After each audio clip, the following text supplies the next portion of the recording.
All right, good afternoon. As my daughter would want me to say, hey, YouTubers, don't forget to leave a review, 5 star, 5 star. Happy Thursday. I'm here with Senior. Uh, do the safety brief. So we'll give a few bits of data and then we'll open it up for questions. Uh, First thing I'm going to tell you, and probably the most important thing, wash your masks. If you've been wearing the same thing on your face for weeks, that thing's probably really gross, dude. Throw it in the wash, get it clean. Uh, we're not trying to get other new diseases. So, for those of you just joined us, wash your mask, please. Besides that, most of the things that we've been doing have been really spot on. Understand this weekend's going to be kind of weird because the rest of the world is starting to open up. Outside the gate, they might be opening things up. We're still on the HP cons that we're in. We're still in the restrictions that we're in. We're still trying to keep things as managed as possible. I need you all to be as cooperative as you can with that. The only complaints I've had over the last few weeks is the size of the crowd. Then that's something we can manage, right? The crowds might be big, but I need you guys to space out and just to have some common sense. You've done some amazing work policing each other. And made the early weeks been incredibly easy, actually. So I really do appreciate that. Senior, anything you want to add? I would just say that last few weekends, the maturity you guys have displayed has given the boss the room to discuss and potentially look at trying to expand more liberties and keeping those things open. So I would say keep doing what you guys are doing, keep being responsible, keep checking each other because then that means that we don't have to and you guys can do it yourselves. So I would say keep doing those things and we'll continue to work to get you guys more liberties and privileges. Yeah, so I mean that was kind of the good part of the conversation this week is it's been planning on not when but how do we. So how do we open the gym? How do we open the event center? How do we open things that we critically need just to keep the conditions here bearable? It's going to get hot over the next few weeks. We're going to need stuff that we can actually do. So rather than playing defense and arguing about things that really, frankly, aren't that important, we're able to start discussing how we're going to make things get better, which I think is really where we want to be. So for those of you that are just joining, I'm going to take a virtual 341 from you at some point, and that's a joke, please. I virtually laugh. But no, more importantly, what we've wrapped up so far is wash your mask so you don't get diseases of your face, and watch out for crowd size this weekend in the pavilions because the things we're doing are actually good. One thing where I'm growing a little bit concerned, and growing is kind of the key word on this. The Air Force has relaxed PT standards. Right now, we're not testing. The test is irrelevant. We need to stay in shape because that's our mission, right? And it just is validated through the test. We are noticing. I mean, and obviously anybody walking around the base is going to notice. We're getting large in some places, so let's make sure that we keep it as tight as we can with some of our standards, right? So you can run. The track is open now. You can do push-ups. You can do sit-ups. You can moderate kind of what we're eating, but the things. Those standards are going to come back, and when they come back, we're not going to have time to get ready if we get too unready. So I need fitness to be an important thing to people because it's going to become important to the Air Force again. And when it does, you're not going to have a lot of time to catch up. So again, if this applies to you, I'm not. This is not a shaming event. This is nothing like that. But I need us to all look in the mirror and understand that we're still going to be responsible for standards at the end of this.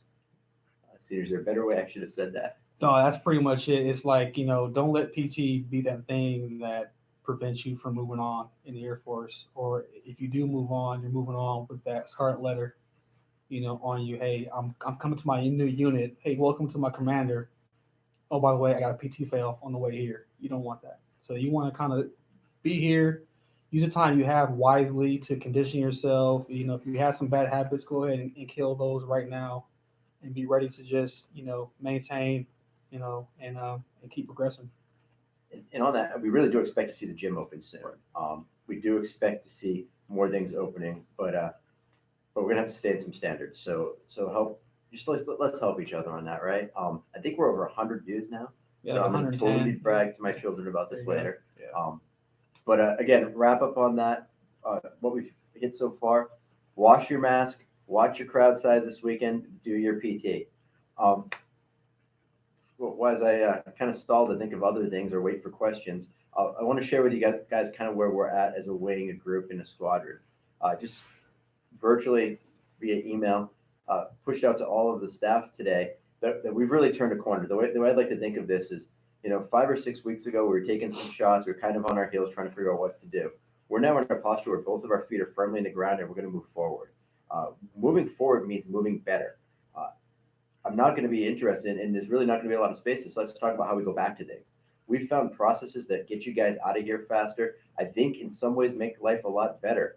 So we're going to be very interested in finding ways to capture this goodness that could come out of this crisis to make things better. So please, please, please help us help you. We should emerge from this in a better spot. We are kind of a weird thing, but all for the last 18 months, we've had more than 700 students on our book. We're well under 600 right now and getting smaller. We're never going to go back to triple bunking because of some of the things that we've learned now. So again, help us help you make this better on the other side of this. So I'm going to open it to questions as we awkwardly kind of look at each other, which is always the weird part of this. Right. So fire away with questions. And we have somebody with a great radio voice. Yeah, he actually worked in radio beforehand to read these off. So get ready for this awesomeness.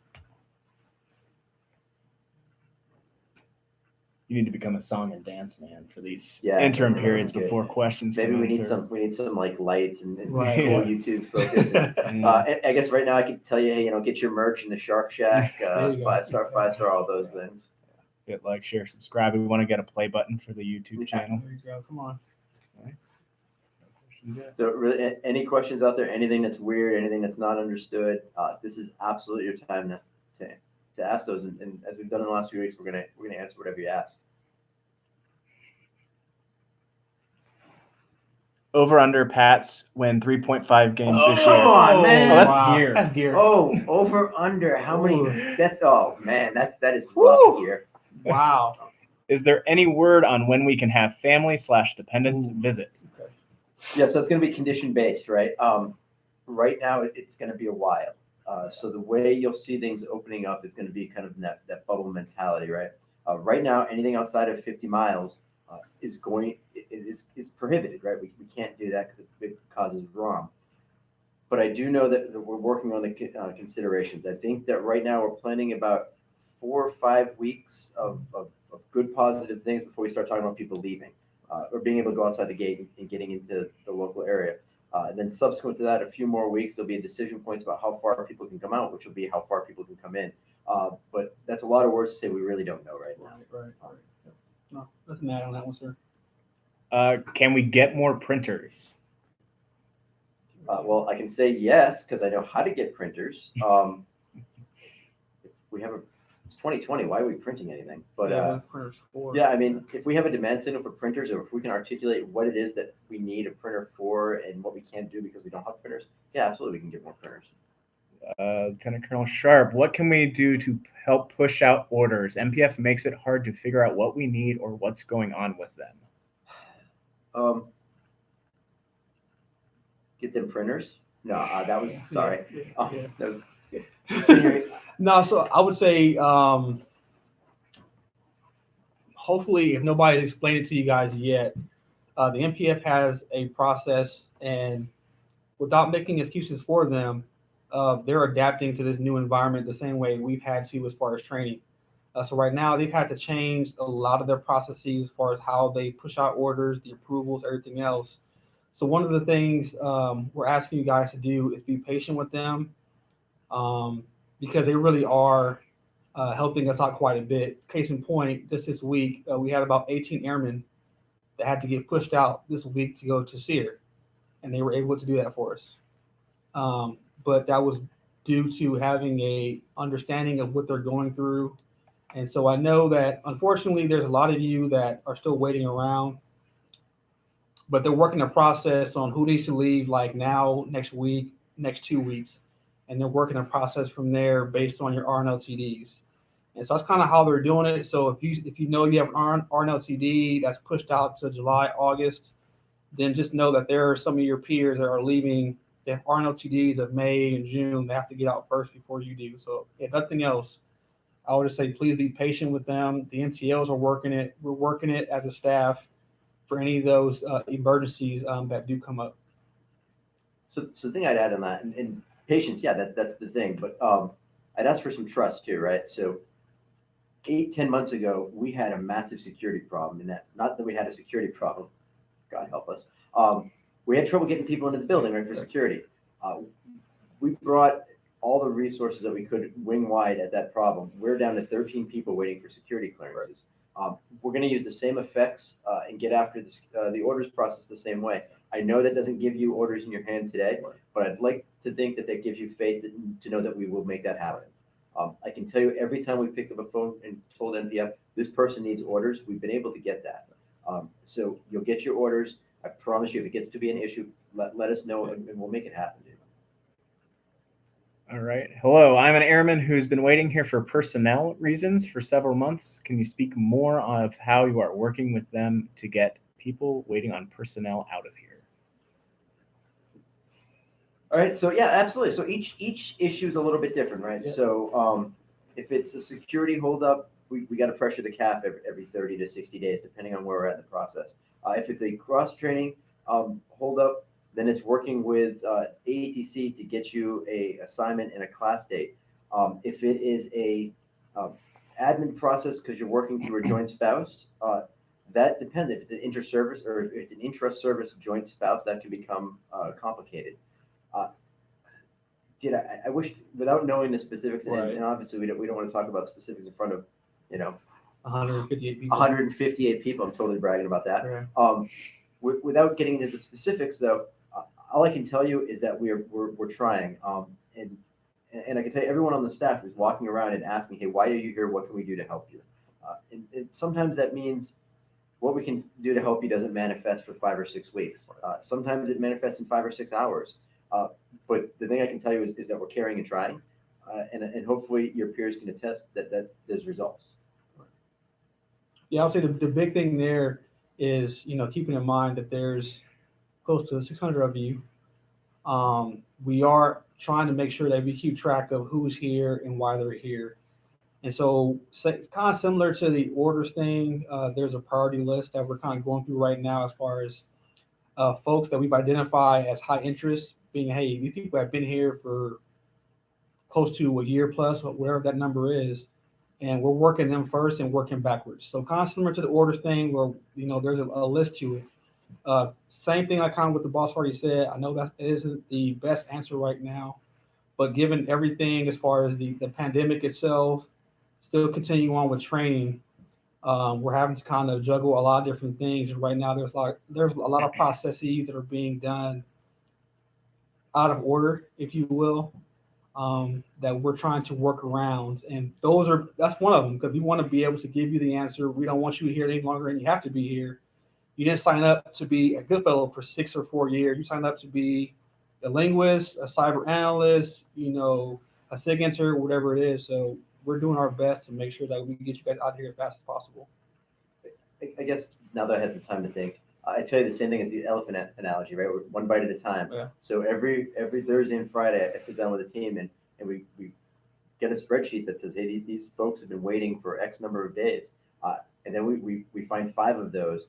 Sometimes it's chronological. Sometimes it's depth of issue. Sometimes it's, hey, this is 2 phone calls. Why don't we just do that? Right. And we get those 5 people off the list. And then we get the next 5. And we get the next 5. And I can tell you the list is shrinking faster than it's growing. Yeah. So that's kind of how we do it, is we figure out who we can solve and what we can solve, and we take care of that. To confirm, are we required to wear a mask at all times that we are not in our room if we aren't eating, even if we are more than 6 feet away from people? All right, dudes. Please, I'm sure somebody's recording this is going to bite me later on. Senior and I are sitting 6 feet apart. We're not wearing a mask. I'm not going to be a hypocrite here and tell you that you have to wear a mask, because then you'd have a picture of me telling you to wear a mask without a mask on, and that's not where I want to live. Be reasonable, right? If you are walking around and you're the only person, I don't wear a mask when I do that. I live on base. What I do is I have a mask in my pocket. If I see somebody and walking up on them, I put on my mask. Right. That's what I'm looking for, right? when I go around the pavilions this weekend, I'm just gonna be like, hey, do you have a mask? Because you're not gonna have a mask while you're drinking, because that would be weird, and don't drink too much, of course. But have a mask in the right situations, and everybody's an adult. Don't try to barracks lawyer this and find a loophole to not wear a mask, because then we're gonna end up with that. But be a rational, reasonable adult and wear your mask when you should. That checks. I didn't say anything's gonna get me in trouble, right? No, my checks. All right. Please don't burn me. How will we start classes without having met our investigator for TS clearance? Will the investigators be allowed on base to continue clearance processes? Ah, dude, I love this question. First of all, why do you have to meet with an investigator in person to do that? That is Right. 1950s. They're gonna drive up in a black, weird car and come up with a weird hat on. No, the investigator should be reaching out to you virtually right now. Additionally, on average, it takes about 43 days to get clearance across all of our student body, right? That is the average, taking out the linguists who mostly get here with their clearance. Each course has that volume of time that they can teach you unclassified material, FOUO. Right. So you should be starting class on your laptop, on a computer, on some semblance of a device while you wait for your clearance, not waiting for your clearance and then starting class. We're in the infancy of this program, so it's not going to be 100% true for everybody, but over the next few weeks, it will be. You're going to get classes via video. You're going to get chat for your classes. You're going to be able to take tests on JKO or Joint Knowledge Online. So that waiting should diminish. To answer your question, though, it should be virtual, because it's dumb that it's not. Right. No, that checks. Yeah, it definitely should be. I mean, especially what we're doing now.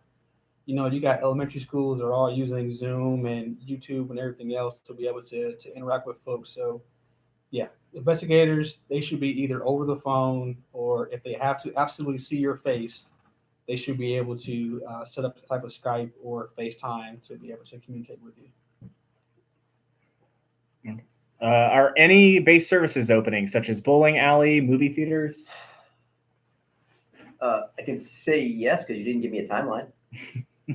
Eventually, yeah, right, yeah. It's a politician answer. I didn't lie. So I think, so Crossroads limited open, I think like a soft open, very small groups of people, things like that. Yes, they are. We're starting the planning right now. Mm-hmm. The gym is one of the first things we're looking to try to get open. Following that, and I imagine because they can take your money, the event center and the bowling alley will want to open soon too, under certain constraints. I know the opening of the event center is kind of tied to the behavior at the pavilions. If we can show reasonable distancing and behaviors, which I think we are for the most part, we're going to get some space and get those open. But keep the demand signal coming. If there's something that makes sense to open, we'll try to prioritize that. I know Colonel Lazario took about a 40-slide brief this week, kind of outlining what the plans would look like for the conditions. So yes, things are going to open. I can't promise you when. Yeah, no, checks. No, I'd say so. Yeah. I'm not sure if I'm not tracking this, or you're not tracking this, but will there be a denim day being celebrated tomorrow? I don't know what denim that day looks is. like that sounds like a senior question right there. I don't know what denim day is. I don't know what that is. I know of a Canadian tuxedo and that kind of thing. I'm not sure what that is, to be honest. Dude, it's gonna be like 100 degrees. So it sounds like no. Yeah, I would say it's gonna be too degrees. hot. If Why you're would wearing denim, I'm gonna you judge can wear whatever you poorly. want after training. I mean, that's. What are some ways that individual airmen? What are some ways that individual airmen can become better after the pandemic? Why wait till after? Yeah, I would say better how. Read a book. Yeah. Do some push-ups. Yeah. But here's the deal. Without getting all philosophical, so senior, if I get all zenny on this, let me know. Yeah. But getting better is something you determine. If I tell you how to get better, it's just a bunch of actions you make so you take so you think I like you more. I'm not going to tell you how to get better. I'm going to tell you do things that make yourself better. Have a vision, have a goal, write it down, and get it. You should have space and opportunity for that. If there's resources you need, let us know. I know the library is mostly online right now, so you can get things through them. There are not hard books, but access to books. There are videos to get better, learn a skill, learn an instrument, do something that makes you feel like you've improved as a person, and you'll be better. And a better person's a better airman. Yep. No, I mean, and we kind of covered it earlier, but PT being one of them. If that's an area that you know what, hey, I'm struggling, or I'm in that low 80s area, then challenge yourself to do better as far as PT and say, you know what, I want to become a 90 and get better that way. With most of the content that you're getting trained on right now being, online, try and maybe look for other resources outside of what your class is giving you and just try to really nail down as far as you can into what job you're about to get into. So whether that be your language, whether that be some of the nerdery of the math behind ELINT, wherever that is, I would say those are some options that you can definitely leverage to say, hey, I want to be a better. But I would also say you really have to ask yourself, what is it you're trying to get better at? Better, what is it? Physically, mentally, spiritually, all those different areas. Once you kind of define that, then you'll have a much better idea on how to then go after it. In regards to PT you mentioned earlier, is there any word on the weights being returned to the outdoor weight training area? No, I will re-engage with the Marines on that. I'll re-engage. Yeah. Hey, good news though, not that it's going to affect anybody in the short term, but the wing did finance 2 more of those weight containers, so we're going to have a bunch more resources. I don't know when we'll get them, but that's good. To the getting better part though, I would challenge. I know Senior and I had a 500 push Friday. Yeah. So yeah, let's throw it down as a squadron. Pick a day. Y'all tell us what the day is. Put it in Discord, whatever. We'll throw it out there, and we'll have a day. We'll do things together. Yeah. So let's do stuff like that. In regards to the printing question earlier, I guess a lot of the students are ending up waiting long times in the OT office to print out orders or other things, Okay. and the printers they have are malfunctioning. Yep. Dude, baller. Too Yep. easy. Yep. Though I'm going to also ask NPF why we're giving them hard copy. Yep. That doesn't seem to make sense, especially in a pandemic. Right. But, yeah, that's easy. I'll work with the team next week. In regards to supporting local businesses and giving the students more food options, is there a way we can have some food trucks on a rotation outside the visitor center? There's always ways. Yeah. So, and then when we've talked about this and with some staff and a few of the students, if we could get, and dude, why outside the visitor center, right? Because we're gonna have to ask for permission either way. I think this is assuming they cannot come on the days. Well, yeah. So why don't we get 4 or 5 food trucks and have a food truck night? I just need to get one person to give me permission to do it once. So if either staff or student come up with a plan, contact the food vendors and set up a day, just give me the paperwork or give me the idea and we'll staff the paperwork. Yeah. Because I think that would be awesome. Yep. There's a student. What if my report no later than date was today, but I still don't have my order / amendments? I've been on top of it, but been given the same answer every time. Today. Okay. We'll take the name. Yeah, get the name up. Get your name up to the MTLs so it comes to me. Yep. But that's not a problem. So report no later than dates within 30 days. That's a simple commander, click. We're good. Yep. No worries. I'd be curious though, what type of answers have you been getting from the MPF? So definitely, yeah. So send a note up to your MTLs, they'll get it to us. But I'd be curious because, like I said earlier, my understanding was they were working the earliest RNLCDs and working forward. So if you were out of that group, I'll probably have to do some investigating to figure out what happened with your situation. But get your name up to us tomorrow. Yeah. Because this could be as easy as a phone call. Exactly. Just please let us know the name and situation. We'll hook it up. Yep.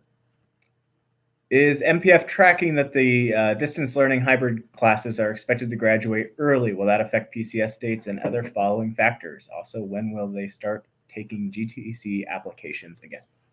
Okay, so let's see. Loaded question. You put that one in. That's tough. Yeah, right. So GTC application, that whole process with Citibank just got finished or corrected, because before it was online, then it went to hard copy, now it's back online. So right now there's still some issues within the system itself that have to be cleaned up before we can begin pushing those out. As far as whether the NPF is tracking the early grads, yes. So one modification we've made to their process is where, hey, they were working based off of RNLCDs. We were working based off of grad dates. So what your MTLs are doing is now sending them a roster at about 60 days out, here's a list of students that are going to be graduating. Now the NPF will have a focus of who they should prioritize based on getting them orders. So that's one small change that we made within a week. So I would say we'll give it some time to see how it's working, but so far they've been receptive to that, and they've told us that they can work within those constraints as far as making sure that in Airmen that 60 days out, they should be able to have orders within 30 days from their departure. So that's a great example of what I said earlier, where we put our feet in the ground and we're moving forward, right? The orders generating process was based on the old inefficient process where y'all just sat here forever. It was dumb and caused problems. Now that we have a new process, we're going to build new supporting processes around that. We're going to need some time and some patience. Right. If we graduate you 30 days early and you get out of here 2 weeks, 2 weeks early, I don't want you to think of that as a 2-week delay. That's still 2 weeks early. Right. Because that's really where we're working. At some point, we're going to get the efficiency damn near 100%, but have some patience and help us get this better. Right now, it's good, but it can get better. Right. Absolutely. Even though we are unable to take leave due to current restrictions, is terminal leave allowed if separating? Yeah. Oh, yeah. Yeah, absolutely. Yeah, that's an easy one. I can improve that. That's too easy. Yeah. Okay. A lot of students are disappointed by the prospect of waiting another month plus to leave base. What is leadership's how behind preventing a public health crisis from turning into a mental health crisis? Well, so I'm in the same boat. I live on base. So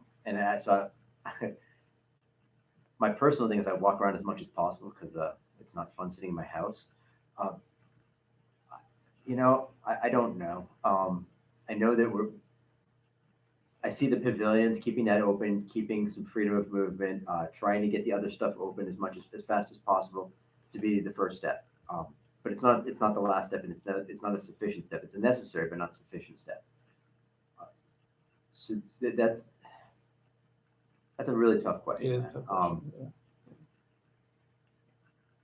And it's so I'll tell you, I would hate to have the boss's job right now, trying to balance those two things, because a pandemic on this base would shut us down, and because of the way we live, everybody would get sick. Conversely, mental health is an important aspect. I'm telling you, I'm personally, and Senior will attest to this, that we've talked a number of times this week. I'm very concerned as everyone sits and watches the TV and sees people go to the beach and open things back up, and we got the gate closed still. That is going to cause a dichotomy between your realities and others, which does cause resentment, which creates mental health concerns. We're going to continue to proactively get after that, but those are empty words. What I'm going to always do is make decisions based on your health first. And right now, keeping the gate closed, keeping it limited seems to be the smart move until we see what happens. So if the local populace opens everything up this weekend and we don't see a spike and we don't see a climb in issues, there's going to be a lot of desire to open the gates soon, and we're going to have an argument for that, science and stuff. If there is a spike, then we're going to know we probably shouldn't. But what we don't want to do is be the first actors, unload the gate, and then everything gets back to worse, right? And then we can't open anything. So that's really going to be what it is. It's going to be a gradual, tested, science-backed concept. But we will always lean as far forward as we can because, like I've said a number of times, this only works if at the end of this we're all standing up and smiling and feeling like we've done what we're supposed to do. And taking care of y'all is really the only job. So it's a lot of words to say, man, I wish I had a better answer. But it's going to be a deliberate, communicated, step-by-step. When do we open up the gate? Because I can tell you that retirees that aren't allowed on the gate are asking the same questions. When are we going to open up the gate for them to get to the pharmacy and get to the things in commissary they consider critical? So there's a lot of pressure on that, and we're going to do it when it's smart. Please save me, Senior. Yeah, no, I would say, it's definitely not lost on us as a leadership team. And quite frankly, when this first thing kind of kicked off, that was kind of one of our initial questions was, hey, how is this going to affect, our students and their, mental health? Especially, we're pretty much, locking them to the base. We're closing everything. So at what point did that become an issue? So we raised that concern very early, which is why we've had some success in, trying to, with the pavilions. We're gaining some traction with the gym. So just know that we're still uh, we're making strides towards improving things. But the overarching concern is still how do we do this smartly without affecting the populace and people starting to get sick? Because the last thing we want to do is rush things just to kind of make everybody happy, and then we all of a sudden we have a few cases of COVID on base. Because then if that happens, like the boss said, everything gets shut down, and we're talking about nobody leave their room kind of stuff. So trust me, we get it, we understand it. And then to be transparent with you, even for myself being off base, it's really not much better because everything is closed. I can only pretty much go home, Walmart, and that's it. So we're not living our best life out there while you guys are stuck on base. It's not really any better out there. So I'm actually, I want things to get better and open up too. And I would say more so for you guys because I'm more of an introvert, but I'm really thinking about, we got over 1,000 airmen on this base and, not many places to go. And so we definitely want to, trust me, it hasn't fallen on deaf ears, and we're definitely shouting loud enough from the hilltops, let people know that, hey, this needs to happen pretty quickly. But at the same time, making sure that we do it safely too. I'm going to take one more swing at that just because I feel like I gave you almost too much of a safe answer. So, senior, throw up the hands if I go too far in this way.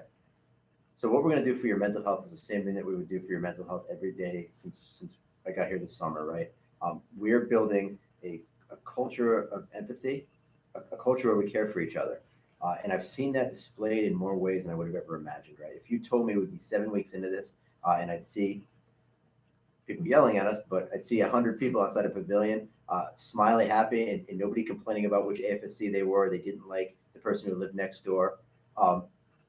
I wouldn't have believed you.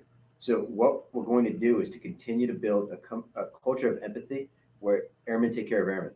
And I mean that big A. So it's everyone across the staff is going to take care of each other. And we know that we live in an environment where people care. Because that's really what you can give mental health. Like I can tell you if you have an emergency, call a phone number, but that's too late. What I can do is try to build a culture where I'm not telling you to be resilient because it sucks. I'm telling you to be empathetic because we care. And hopefully that resonates. And again, I'm not trying to get super nerdy on that, but that's really what we're going to do. Sorry, I wish I had a better answer. Yeah.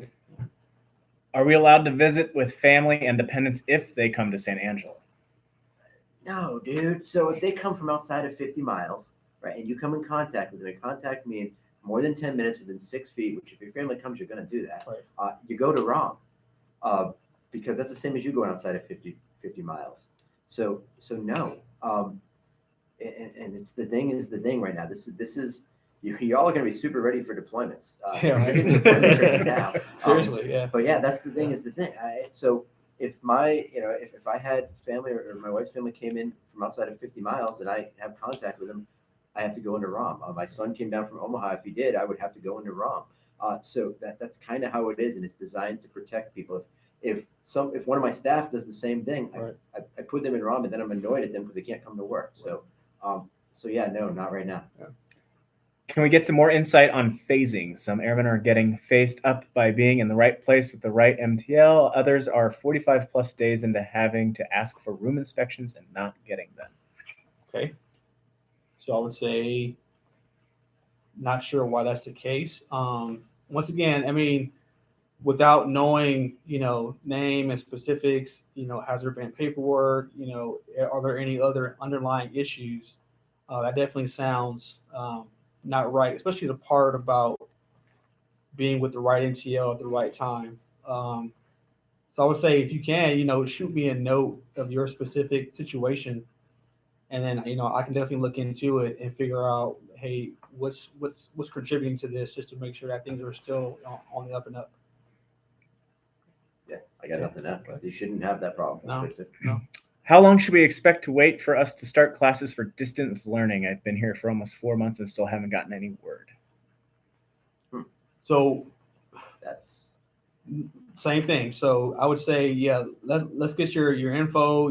Primarily, hey, when you got here, what's your AFS?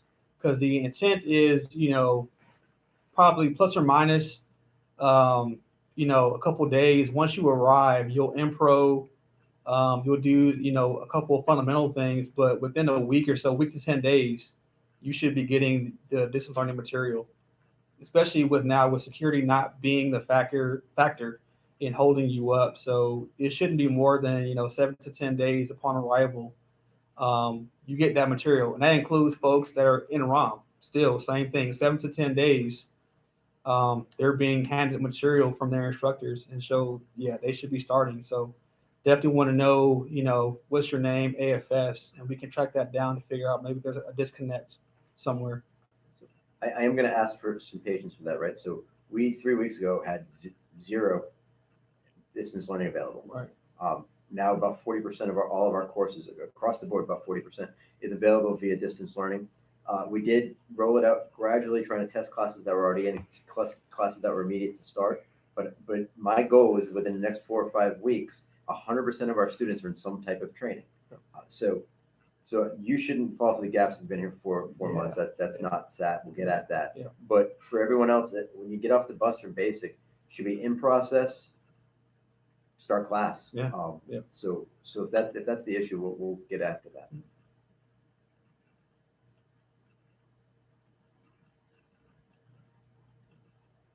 Let's see. How can I get information to you so I can start classes? Let's say it. Go to your MTLs. Yeah, I have to go to your MTLs. MTLs and then is your first up. Let's see. May we visit any pavilions outside of the 4 allowed right now? Can't go to the Marine one.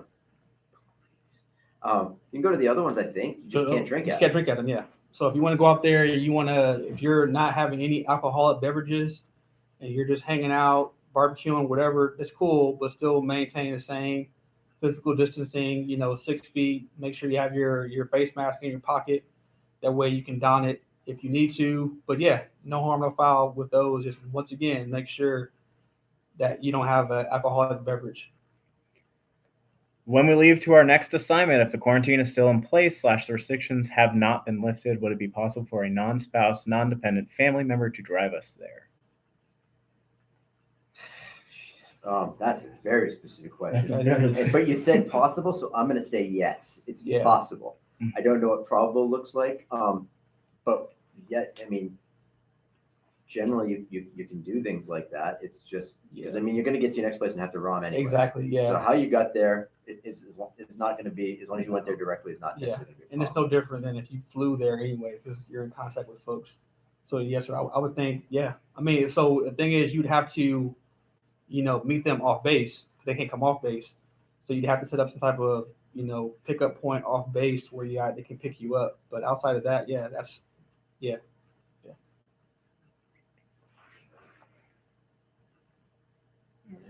There's a message in here from Sergeant Hahn. Please message in Discord for those MTL type issues. There you go. Do you have those channels for that? There you go. Sweet. That's, I think, all of them. Wow. All right, so I will leave the line open for the 2 minutes and wait for any questions.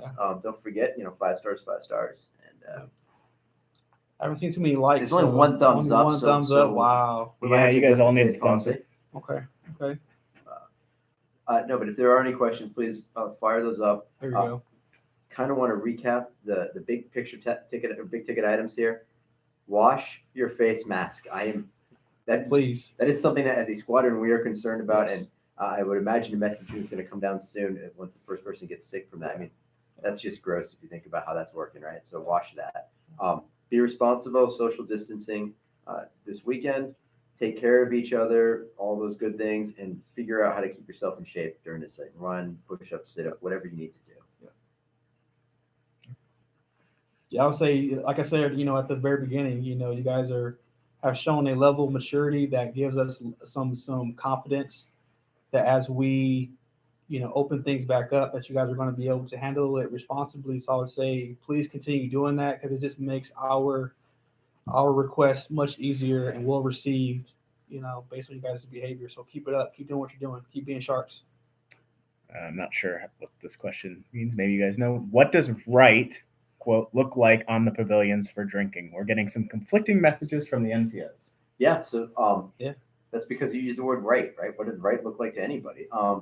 So I'll tell you what how I see it, and I've walked by the pavilions. Some form of social distancing, as much as would be relevant and possible in that setting.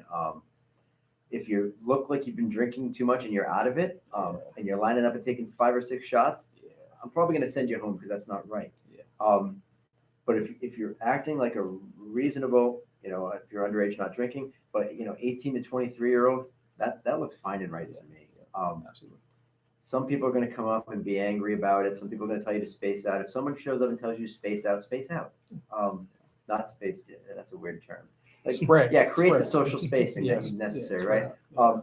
But I'm also a realist, right? There's pavilions, and you're there, and you're going to be social, and that's what we want them for. So, God, that's a tough question, right? Because I'm going to give a definition, and then we're going to find the gaps, right? Don't get blotto drunk. Yeah. Don't be too close to each other without a face mask on.